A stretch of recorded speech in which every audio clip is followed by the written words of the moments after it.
ফয়জ আহমদ তৈয়বের সঙ্গে যোগ করতে চাই ভূ রাজনীতি আমাদের তিন বড় অংশীদারের, ঠিক যুক্তরাষ্ট্র, ভারত এবং চীন। কাউকে কাউকে বাদ দিয়ে আমরা চলতে পারবো না। আর ভূ রাজনৈতিক কারণে তাদেরও কেউ আমাদের বাদ দিতে পারবে না। কিন্তু এর সাথে আমি একটু নতুন যে উপসর্গ বা যে সংকটটা আমাদের জন্য, সেটা হচ্ছে মিয়ানমার হচ্ছে চীনের একেবারেই মাসতুতো ভাই, ছাতার তলে একটি দেশ। আর সেখানে মিয়ানমারের এই সংকট, এক হচ্ছে আমাদের উপর 10-12 লাখ রোহিঙ্গা চেপে বসে আছে, তাদের ফেরত পাঠাতে পারবো এই বিশ্বাস হয় না। মানে আমরা কোনো লক্ষণ দেখি না, যদি নাটকীয় কিছু হয়ে যায়। আর সেটি একটি। দ্বিতীয় হচ্ছে মিয়ানমারের যে এখন যুদ্ধ অবস্থা চলছে, এটি আমাদের যারা বন্ধু এবং বন্ধু নয়, সব রাষ্ট্রই কিন্তু এই সুযোগটা নিতে চাইবে যে বাংলাদেশের পক্ষে কেউ দাঁড়াবে বলে মনে হয় না, এবং সেটি গত 6 বছরে দাঁড়ায়নি। সেক্ষেত্রে আমাদের কূটনীতি একেবারে যে ভূ রাজনীতির সুবিধাটা আমরা পেয়েই যাব, আর সেটি বোধহয় দীর্ঘদিন নাও থাকতে পারে। তো আমরা কীভাবে, কত বিচক্ষণতার সঙ্গে, কত বুদ্ধিমত্তার সঙ্গে এটি মোকাবেলা করতে পারবো, এবং ভারসাম্যের বিষয়টি, এই সরকারের অন্তত পররাষ্ট্রনীতির ক্ষেত্রে ভারসাম্যটা বজায়, রাজনৈতিক মঞ্চে যে বক্তৃতা দিক না কেন, কূটনৈতিক ক্ষেত্রে এই ভারসাম্য বজায় রাখার চেষ্টা করছে। এমনকি যুক্তরাষ্ট্র, যেটি ফয়জ আহমদ তৈয়ব বললেন, উনি ব্যবসা বাণিজ্যের কথা বললেন, সামরিক কৌশলগত সম্পর্কের ক্ষেত্রেও যুক্তরাষ্ট্রের সাথে বাংলাদেশের এই মুহূর্তে সম্পর্ক খুব ভালো। এখন ভারত চীন, আপনি বোধহয় সংবাদপত্রে দেখেছেন যে আওয়ামী লীগের 50 জন নেতাকর্মী চীন সফরে গেছেন। তো এসব তো নিশ্চয়ই এর উদ্দেশ্য আছে, রাজনৈতিক উদ্দেশ্য আছে। আর শুধু তো আতিথেয়তা নয়, এরপর হয়তো ভারতেও একটা প্রতিনিধি দল যাবে এই নির্বাচন শেষ হয়ে। আর আমাদের যে সংকট, অর্থনৈতিক যে সংকট, একটি মানবাধিকার যে প্রশ্নগুলো আসলো, সেক্ষেত্রে বোধহয় বাংলাদেশ একটু সুবিধা, এই মুহূর্তে যে বিশ্ব পরিস্থিতি, সেই সুবিধা একটু নেওয়ার চেষ্টা করছে। তারা নিতে পারবেন কি না, সেটা হচ্ছে গাজায় যে গণহত্যা চলছে, মানবতা বিরোধী কর্মকাণ্ড চলছে, তার সে সম্পর্কে ইউরোপ, পশ্চিমা বিশ্ব, বিশেষ করে যুক্তরাষ্ট্রের নীরবতা এবং কোনো কোনো ক্ষেত্রে ইসরায়েলকে সমর্থন দেয়া। সুতরাং তারা বাংলাদেশে মানবাধিকার লঙ্ঘনের কথা বলবে আর ইসরায়েলের মানবাধিকার লঙ্ঘনকে সমর্থন দেবে, এটি কিন্তু সাধারণ মানুষ, আমি সরকারের দিকে যাচ্ছি না, সাধারণ মানুষের মধ্যে এই প্রশ্নটা কিন্তু এসে যাচ্ছে। অর্থনৈতিক সংকটে পড়েছে, এটি ঠিক। এই সরকার এই 15 বছর পর এসেই কিন্তু পড়েছে, কারণ আমাদের মূল্যস্ফীতি মোটামুটি 5%, কম বেশি 5%-এর মধ্যে ছিল। এখন প্রায় এটি 10%। বিআইডিসির মহাপরিচালক বিনায়ক সেন বললেন, একটি বক্তৃতায় বললেন যে খাদ্যের মূল্যস্ফীতি এখন 15% হয়ে গেছে। তাহলে এটি তো বৃহত্তর মানুষ, মানে অন্তত 17 কোটি মানুষের মধ্যে 12 কোটি মানুষ তো বিপন্ন। এখন এই বিপন্ন মানুষকে কিভাবে করা যাবে?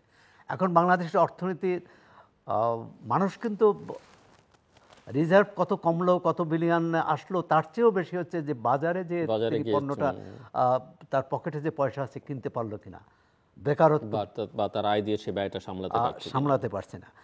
আর সরকারে এবারও যেটা লক্ষণ দেখা যাচ্ছে যে বাজেটে খুব মৌলিক পরিবর্তন হবে না।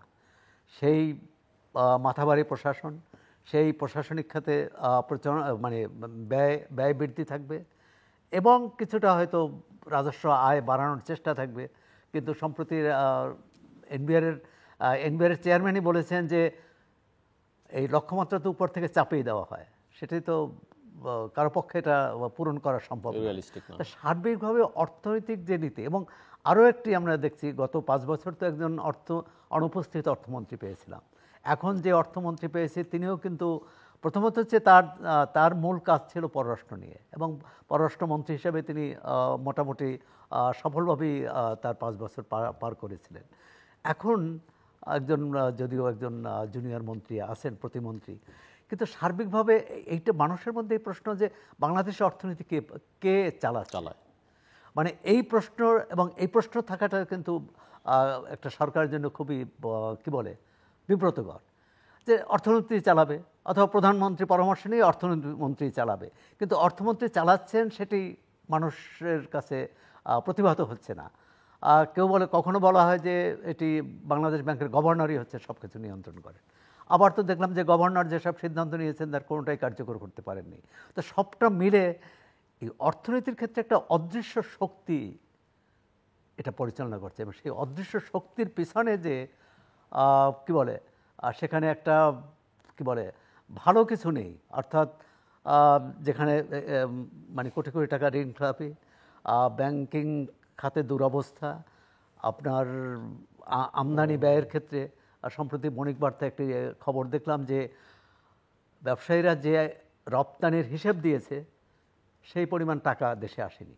তো এখন এই অর্থনীতির প্রধান আমাদের তিনটে উৎস, একটা হচ্ছে প্রবাসী আয়, একটা হচ্ছে কৃষি, একটা হচ্ছে রপ্তানি, মানে তৈরি পোশাক শিল্পে। এখন সেই রপ্তানির টাকা যদি আমরা ফেরত না পাই, তো এই রপ্তানি তো শুধু শ্রমিকের ঘাম দিয়ে নয়, এটি ডলারের বিনিময়ে, মানে বৈদেশিক মুদ্রা দিয়ে এর কাঁচামাল আনতে হয় দেশে, এর যন্ত্রপাতি আনতে হয়। সুতরাং আমি যে ডলার ব্যয় করে শিল্প করলাম, পণ্য উৎপাদন করলাম, সেই ডলার ফেরত পেলাম না, সেই ডলার বাইরে চলে গেল। এটা হচ্ছে আমাদের দেশের অর্থনীতির জন্য এখন ভয়াবহ সংকট। এটি সরকার কিভাবে সামাল দেবে, কিভাবে এটা বন্ধ করবে, শুধু সামাল দেয়া না, এটা বন্ধ করতে হবে। সেটা যদি বন্ধ করতে পারে তাহলে হয়তো একটা উদ্ধারের চেষ্টা করতে পারে, সম্ভাবনা আছে। জি ভাই, আমি যদি অর্থনীতি বা এই সংক্রান্ত পলিসি নিয়ে কথা বলি তাহলে I will sound little bit frustrated. হ্যাঁ, তো আগেই বলে রাখছি, আমাকে একটু হতাশ শোনাবে আর কি। হ্যাঁ, আপনি দেখুন যে রাজনীতিতে একটা রাজনৈতিক দলের মেইন যে কারেন্সি, এটা হচ্ছে ট্রাস্ট। অর্থাৎ একটা পলিটিক্যাল দলের সবচেয়ে বড় কারেন্সি হচ্ছে ট্রাস্ট।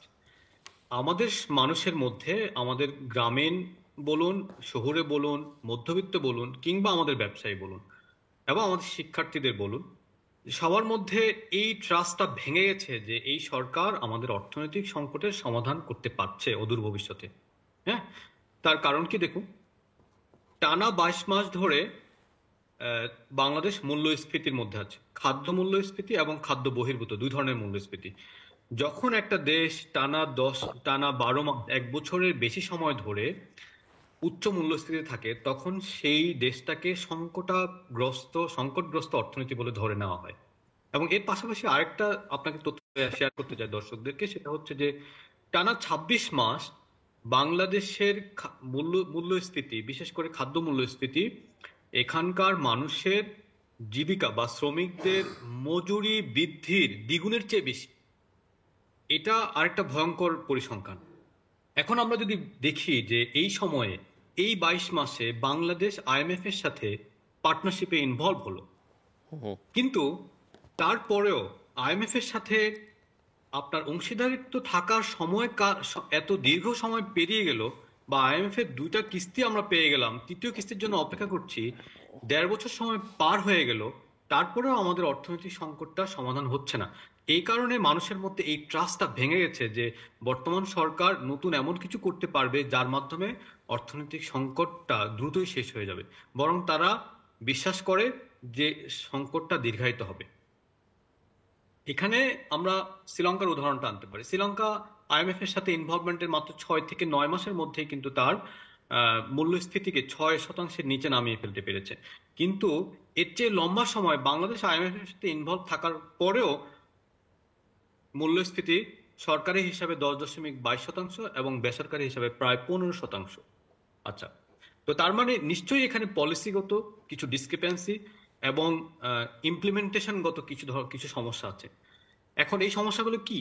এই সমস্যাগুলো আমরা যদি দেখি, সৌরভ ভাই বলেছেন যে রপ্তানির তথ্যে গরমিল। বাংলাদেশ ব্যাংকের যে রপ্তানির তথ্য, তার সাথে ইপিবির তথ্যের মধ্যে কয়েক বিলিয়ন ডলার গ্যাপ আছে, এবং এই গ্যাপের ফল কি হচ্ছে? সরকার দেখাচ্ছে যে তার কারেন্ট অ্যাকাউন্ট ডেফিসিটটা কমে গেছে বা ইভেন সারপ্লাসও দেখাচ্ছে, কিন্তু বাস্তবে যদি আমরা বাংলাদেশ ব্যাংকের রপ্তানির তথ্য হিসাব করি তাহলে দেখি এখনো কারেন্ট অ্যাকাউন্টে সারপ্লাস আছে। কারেন্ট অ্যাকাউন্টে সারপ্লাস নাই, এখনো কিছুটা ঘাটতি আছে কয়েক বিলিয়ন ডলার। কিন্তু যেটা যেটা সমস্যা সেটা হচ্ছে যে ফাইন্যান্সিয়াল অ্যাকাউন্ট বলতে আমরা বোঝাচ্ছি যে সরকারের বিভিন্ন ধরনের ডিউ বা সরকারের বৈদেশিক ঋণের যে সুদাসল পরিশোধ, হ্যাঁ, সেদিক থেকে ফাইন্যান্সিয়াল অ্যাকাউন্টের ব্যালেন্সটা আমরা হিসাব করি, সেখানে ইতিহাসের সর্বোচ্চ 9 বিলিয়ন ডলারেরও বেশি এই মুহূর্তে বাংলাদেশের ঘাটতি আছে। হোয়াট ডাজ ইট মিন? এর মানে হচ্ছে সরকার উন্নয়ন প্রকল্পের জন্য, হোক সেটা নেসেসারি হোক সেটা আননেসেসারি, এবং বাজেট ঘাটতির জন্য প্রয়োজনীয় বৈদেশিক ঋণ আনতে অক্ষম। এবং একই সাথে যেহেতু সরকারের বড় ধরনের ফাইন্যান্সিয়াল অ্যাকাউন্ট ডেফিসিট আছে, সেজন্য নতুন করে তার জন্য সফট লোন পাওয়াটা ডিফিকাল্ট হয়ে গেছে। যে কারণে আপনারা দেখছেন যে সরকার চীনের সাথে 5 বিলিয়ন ডলার সফট ঋণ